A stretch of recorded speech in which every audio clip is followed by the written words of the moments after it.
한국의 사상 최대 규모 원자력 연구센터가 들어서입니다.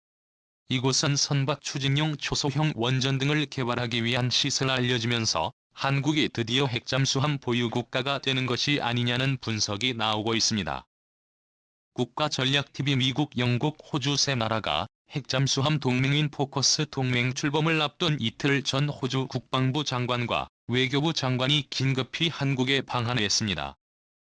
한국과 호주는 차기 G7 회원국이 될 수 있는 유력한 나라로서 미국, 캐나다, 서유럽, 영국이 주도하는 자유민주주의 진영의 핵심 협력국가로 떠오르는 상황입니다. 그 두 분은 G7 회원국은 대서양을 가운데로 두고 서유럽과 구소련 사이의 갈등에 주된 포커스를 맞추면서 그 수많은 대서양과 유럽 중동 지역의 핵심적인 외교 무대였으나 중국의 급격한 성장으로 인해 피부투 러시아 즉 인도태평양 중시 전략이 급격한 서방 진영의 핵심 외교 전략으로 떠오르는 상황입니다. 그 가운데 가장 믿을 수 있는 민주주의 국가이자 의무감 있는 선진국 두 나라인 호주와 대한민국 두 나라의 협력은 그 어느 때보다 중요한 상황이 되고 있습니다. 이 때문에 지난 오커스 핵잠수함 동맹 출범을 앞둔 호주 국방부 장관과 외교부 장관이 오커스 동맹 발표를 이틀 앞두고 한국을 찾은 것에 대해서 오커스 동맹에 한국이 끼어서 오크루스 동맹으로 확대되는 게 아니냐는 추측이 나왔으나 한국은 오커스 동맹에서 포함돼 발표되지는 않았습니다. 충격적이게도 물밑에서 한국의 핵잠수함 보유에 관한 물밑 작업이 이루어지는 것으로 관측되면서 도대체 한국에 무슨 일이 벌어지고 있는 것인지 관심이 집중되고 있습니다. 그럼 순서대로 살펴봅니다. 첫 번째, 한국 역사상 최대 규모의 원자력 연구센터 설립. 오커스 동맹 출범을 앞두고 한국의 사상 최대 규모의 원자력 연구센터가 설립됩니다. 경주 문무대왕 등 앞에 지어질 이 연구센터는 한국 조선 3사가 합작하여 선박용 원자로 연구와 소형 원전 모듈 개발에 관련된 연구시설로 알려지면서 한국이 사실상 핵잠수함 건조에 관한 핵심 기술을 보유하는 게 아니냐는 분석이 나옵니다. 현재 핵잠수함에 들어가는 최신형 원자력 기술은 영국과 미국 이렇게 단두 나라만 보유하고 있습니다. 그런데 이번에 오커스 동맹이 출범하면서 호주에게 핵잠수함 건조에 관한 핵심 기술을 영국과 미국이 지원한다는 발표를 한 것입니다. 그런데 뜬금없이 이 일정에 맞추어 한국의 원자력 연구가 들어서면서 한국이 핵심 행정 기술을 보유하는 게 아니냐는 분석이 나옵니다. 현재 한국은 한국형 원자로 수출의 최고 권위에 있는 나라입니다. 그러나 갑작스런 동일본 대지진으로 인해서 원자력 관련 정책들이 대폭 위축되면서 세계 최고 기술을 보유한 한국 원전 경쟁력이 다른 나라에 추월되는 것이 아니냐는 우려가 나왔습니다. 이러한 상황에서 소형 원전을 비롯한 선박용 원전 기술을 위한 사상 초유의 대규모 연구센터 단지가 설립되기 시작하면서 향후 남북극이나 우주해저에서 사용될 수 있는 초소형 원자력 기술이 개발될 것으로 관측되면서 지금보다 더욱 안전한 원자력 에너지 기술을 한국이 확보하게 될 것으로 관측됩니다. 소형 원전의 경우는 지난 2011년 동일본 대지진의 원전 피해와는 확연하게 다른 안전한 시설로서 앞으로 핵융합 에너지 기술과 함께 차세대 에너지 생산 기술로 각광받고 있습니다. 이 시설을 통해 한국이 또다시 소형 원전 분야 기술을 확보하게 된다면 한국은 세계에서 독보적인 원자력 기술 국가가 될 수 있을 것입니다. 두 번째, 호주 원자력 잠수함 건조 지원. 호주된 땅덩어리는 대륙 스케일의 땅을 가지고 있는 나라이지만 인구는 불과 2천만 명 수준으로 대만 섬 수준의 인구에 불과한 나라입니다. 현재 호주는 중국을 견제해야 할 핵심 인도태평양 국가로서 더욱 높은 기술력과 국방력 보유를 위해 고도의 방산기술 국가가 협력을 해야만 하는 상황입니다. 그에 대한 확실한 파트너 국가로서 한국이 선정되고 있는 상황이 만들어지고 있습니다. 현재 호주 외교부 장관인 마리스 페인 전 국방장관을 비롯해서 현직 호주 국방부 장관은 코커스 동맹 출범 이틀 전 한국을 찾아 국방 분야 협력에 관한 비공개 회담이 진행되면서 도대체 한국과 호주 간에 어떠한 일이 벌어지고 있는지 주목을 끌었습니다. 그 이후로 호주는 한국의 수조 원 규모의 개의9 자주포 구매가 성사됨으로 인해서 호주와 한국 간의 방산 협력이 더욱 확대되는 추세입니다.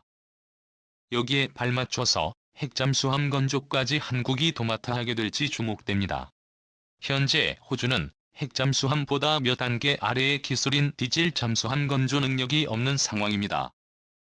이 때문에 호주는 포커스 동맹 출범 이전 프랑스의 대규모 잠수함 건조를 맡겨놓은 상태였습니다.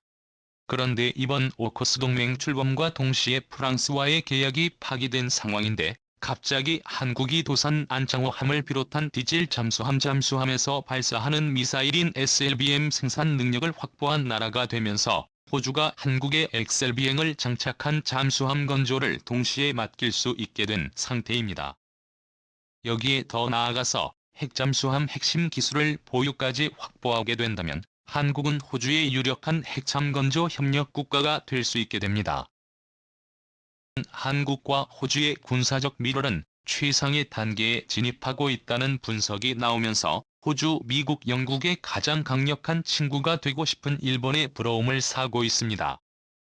세 번째 코스 동맹 한국과의 현재 5코스 동맹에는 미국, 영국, 호주만 가입된 상태입니다.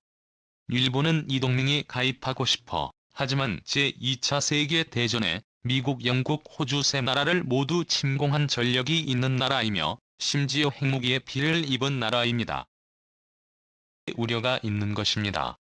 심지어 최근 일본은 진주만 공습 80주년을 맞아 A급 전범이 합세된 야스쿠니 신사를 집단 참배할 뿐 아니라 일본계 미국인이 겪은 차별 등을 조명하며 반성을 하지 않는 모습을 취했습니다. 심지어 2012년 아베 전 총리가 집권한 이후로부터는 그동안 8월 15일 패전 기념일에 해오던 반성 사죄 전쟁을 하지 않겠다는 맹세를 생략하면서 미국, 영국, 호주 등의 국가로부터 우려의 목소리가 나오고 있습니다.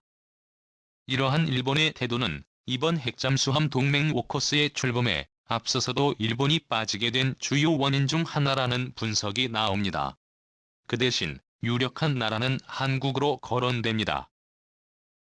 한국의 핵잠수함 기술 이전 및 미국의 지원에 관한 소문은 루커스 동맹 출범 2년여 전부터 나온 소식입니다. 그러나 한국은 지정학적 상황으로 인해 빠진 상태입니다. 사드 레이더 기지 배치만으로도 엄청난 타격을 입었기 때문입니다. 그러나 물밑에서 핵잠수함 핵심 기술인 소형원자로 선박 이용 원전 모듈 개발 등을 위한 사상 최대 규모 원전 연구소가 설립이 이루어질 것으로 전망되면서 한국의 오커스 동맹 가입으로 오코로스 동맹이 이루어지는 게 아니냐는 분석이 나옵니다. 네 번째 대만의 독립과 한국의 통일. 현재 미중 간 패권 갈등에 가장 민감한 지역은 바로 대만과 중국 사이의 양안 갈등 지역입니다. 호주는 대만이 침공받으면 참전을 하겠다고 엄포를 놓은 상태로서 가장 중요한 전략자산인 핵잠수함을 보유를 앞두고 있는 상태입니다. 이에 한국까지 핵잠을 보유하게 된다면 중국은 사실상 대만을 침공하기 어려운 상태가 됩니다. 잠수함 탐지에 많은 기술 진보가 있다고 하지만 잠수함을 찾는 일은 매우 어려운 일입니다. 한번 잠항하면 나올 필요가 없는 핵잠수함의 경우에는 상하이 바로 앞에 떠올라도 모를 정도로 매우 강력한 전략자산인 것입니다. 이러한 군사적 우위를 한국, 호주 영미권이 확보를 하게 된다면 대만의 성공적인 독립을 비롯해서 한반도 통일까지 자주적으로 이뤄낼 수 있을 것이라는 관측이 나옵니다. 그동안 한국은 중국의 침략 우려로 인해 한반도 통일을 하지 못했습니다. 한국 전쟁의 시기 때에도 자유통일을 앞둔 시점에 중공군의 개입으로 인해서 반세기가 훌쩍 넘는 세월 동안 국토가 분단된 상태가 되고 말았습니다. 하지만 우리 국군이 핵잠수함이 있고 호주, 영국, 미국 등과 확실한 군사동맹이 맺어지게 된다면 이야기가 달라집니다. 중국이 한국에 침략 조짐이 있을 경우 상하이 앞바다 젠진 앞바다 중국의 최대 해군 기지가 있는 칭다오항 바로 앞에서 떠올라 위협을 할 수 있게 됩니다. 뿐 아니라 한국의 미사일 사정거리 역시 크게 길어짐으로 인해서 한국의 핵미사일 보유까지 승인이 된다면 한국은 그야말로 중국의 눈치를 볼 필요가 없이 자주적인 통일을 이룩할 수 있을 것으로 관측됩니다. 한국 역사상 최대 규모의 원자력 연구소의 설립과 한국과 호주의 밀어를 통해서 우리나라는 강력한 자주국방을 실현해냄을 통해 한반도 통일까지 예측을 할 수 있는 상황이 되고 있습니다. 때문에 한국은 미국, 영국, 호주 등 한국 전쟁에 참여한 최우방 서방 국가들과의 밀월과 기술 협력을 통해서 북극 환경의 국가를 만들어내야 한다는 지적이 나옵니다. 과거에는 우리나라가 서방국에 일방적으로 의존을 할 수밖에 없었지만 지금의 대한민국은 미국, 호주, 영국과 같은 부한 서방 국가들이 먼저 한국에 손을 내밀고 있습니다. 그에 반해 과거에 대한 반성 대신에 호주, 영국, 미국을 무력 침공한 A급 전범이 합세된 야스쿠니 신사에는 오늘날까지도 일본 정부의 공식적인 정부 자금 지출이 이루어지면서 일본을 대체할 수 있는 믿을 수 있는 우방국가로 대한민국이 떠오르고 있는 상태입니다. 과연 한국의 수권인 핵잠수함 보유를 이겨낼 수 있을까요? 국토전략 대비에 오늘은 이걸로 마칩니다. 감사합니다.